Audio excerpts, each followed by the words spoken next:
मैं doctor Fahima Marwari college Ranchi intermediate women section. हमारी प्यारी बच्चियों अडावर्स, आज मैं आप लोगों को दबिस्तान दिल्ली के मुतालिक पढ़ाऊंगी। ठीक है, शुरू किया जाए। पहले तो आप ये समझिए कि दबिस्तान किसे कहते हैं। दरअसल दबिस्तान उर्दू शायरी के आगाज़ में दिल्ली सियासी इंतशार का शिकार थी। समझ गई। शायरी को हमेशा बज़्म की तलाश रहती है और दिल्ली इस वक्त रज़्मगाह बनी हुई थी। चुनांचा उर्दू शायरी ने भी दिल्ली से रुखसत सफ़र बांधा और लखनऊ की राह ली। मतलब लोग जो बट गए, कुछ शायर जो दिल्ली में रह गए वो दबिस्तान दिल्ली के शोरा कहलाए और बहुत से लोग चले गए लखनऊ, जो वहाँ अपनी रमज़गाह हमाजगाह बना ली शायरी की दुनिया में। उसे हम दबिस्तान लखनऊ कहने लगे। समझ गई। दिल्ली की हालत जितनी अबतर होती गई, इतने ही काफ़िले लखनऊ का रुख करते रहे। आए दिन की लूट मार बदनज़मी की वजह से अहले फ़न का एक सैलाब लखनऊ की तरफ बह निकला, क्योंकि उस ज़माने में लखनऊ एक बारौनक शहर था। समझ गई। इस तरह से ये दो हिस्सों में बट गया और इसका नाम दबिस्तान हुआ। ठीक है, तो इसी तरह से आज मैं आप लोगों को दबिस्तान दिल्ली के मुतालिक बताऊंगी। ठीक है। दिल्ली एक ज़माने तक मरकज़ रही है। चुनांचा मरकज़ होने की वजह से तहज़ीब व सक़ाफ़त, ज़ुबान व बयान, हर मामले में इसे ही मेयार का पैमाना तस्लीम किया गया। चुनांचा दिल्ली की ज़ुबान टकसाली करार पाई और इसे ही हर जगह रहनुमाई मिली, इस्तेमाल किया जाने लगा, या यूँ कह लीजिए कि हर जगह का शायर इसी से रहनुमाई हासिल करने लगा। जहाँ भी ज़ुबान व बयान के सिलसिले में कोई इख्तलाफ होता तो दिल्ली ही के शोरा या फिर फ़ारसी शोरा के कलाम से संदली जाती। अहले लखनऊ भी दिल्ली ही से रहनुमाई लेते रहे।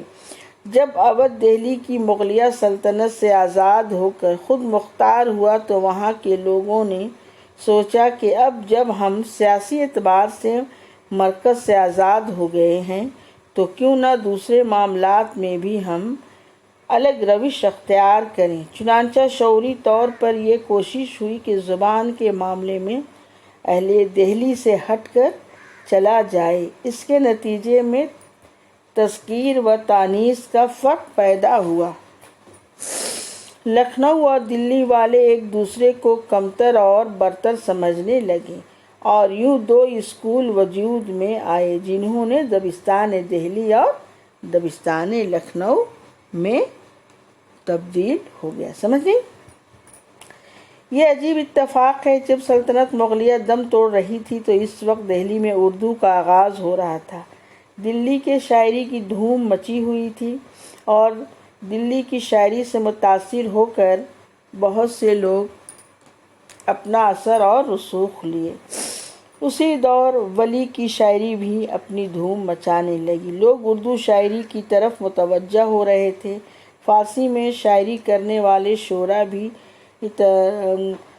तबा आजमाई कर रहे थे। कभी कभी उर्दू में भी शेर कह लिया करते थे। फिर बाकायदा उर्दू में शायरी की जाने लगी और चूँकि उन्हें वली की शायरी में सिफत इबहाम की खूबी नज़र आई, इसलिए इस दौर के ज़्यादातर शोरा ने इबहाम गोई पर कुछ ज़्यादा ज़ोर दिया। ज़ुबान की छान फटक के लिए ये ज़रूरी भी था। इस ज़माने की शायरी सीधी सादी है। इस दौर को इबहाम गोई का दौर कहा जाता है। समझ गई। इस दौर में हातिम, फ़ाइज़, आबरू, शाकिर, नाज़ी, मक़बून और एक रंग शामिल हैं।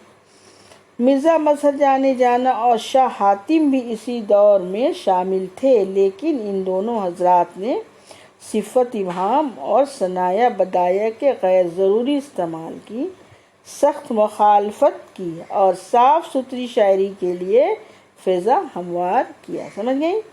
जिस फ़िज़ा में मीर सौदा और ख्वाजा मिर्दत की शायरी परवान चढ़ी और बाद में यही दौर उर्दू शायरी का हद-ए-ज़री दौर कहलाया।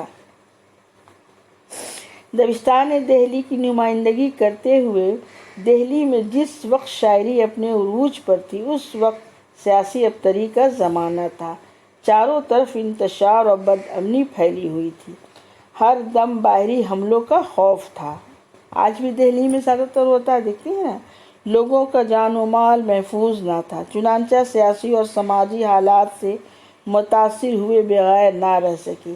ان میں مذہبی جھکاؤ پیدا ہو گیا اور وہ اپنے آپ میں سمٹ کر رہ گئے، اور انہوں نے اپنے اندرون خانہ ایک دنیا آباد کر لی۔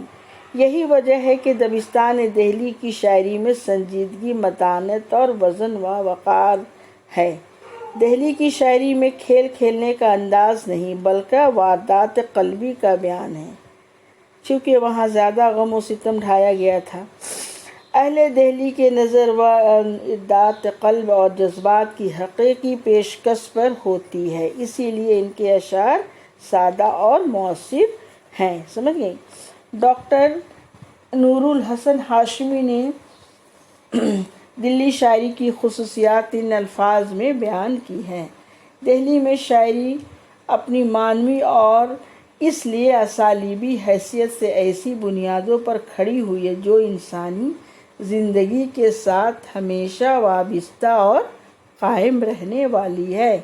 سچی محبت کی روحانی وارداتیں انسانی زندگی کے ساتھ ساتھ ہیں، اس لیے اردو شاعری میں ایک ایسی کیفیت ہے جو ہمیشہ لطف دینے اور ہمیشہ قائم رہنے والی ہے، اور ہمیشہ رنگ و روپ میں نئے سرے سے پیدا ہونے والی ہے۔ دہلی کا اس زمانے کا ماحول بھی تغزل پذیر تھا۔ سمجھ گئے؟ یہ صحیح ہے کہ دہلی سے دہلیت اس کے تمدن کے ساتھ رخصت ہو گئی، لیکن دہلیت خود ایک نفسی کیفیت ہونے کے باعث ضرور کبھی نہ کبھی کسی شاعری میں جلوہ گر ہوتی رہی۔ سمجھ گئی؟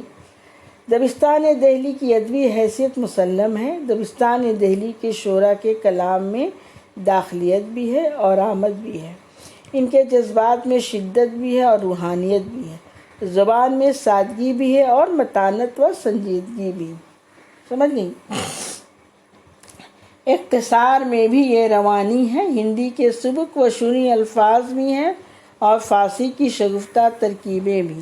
مختصر اہم یوں بھی کہہ سکتے ہیں کہ دبستان دہلی نے ایک طرف ہندی کے سریلے الفاظ اور دوسری طرف فارسی ترکیبوں، تشبیہات و استعارات سے زبان کو حسین بنایا۔ ثنایا بدایہ کا سلیقے سے استعمال، تصوف اور فلسفے کا رنگ دبستان دہلی کے شعراء پر نمایاں نظر آتا ہے۔ سادگی میں پرکاری اور اختصار میں بلاغت، سوز و گداز، وزن، وقار، سنجیدگی و متانت دبستان دہلی کی اہم خصوصیت ہے۔ سمجھ گئی؟ دبستان دہلی کے متعلق آج میں نے آپ لوگوں کو سمجھایا، انشاءاللہ سمجھ میں بات آ گئی ہوگی۔ اپنا دھیان رکھیں اور کافی اچھے سے مطالعے پہ غور فرمائیں۔ ٹھیک ہے؟ چلیے، اوکے، اللہ حافظ۔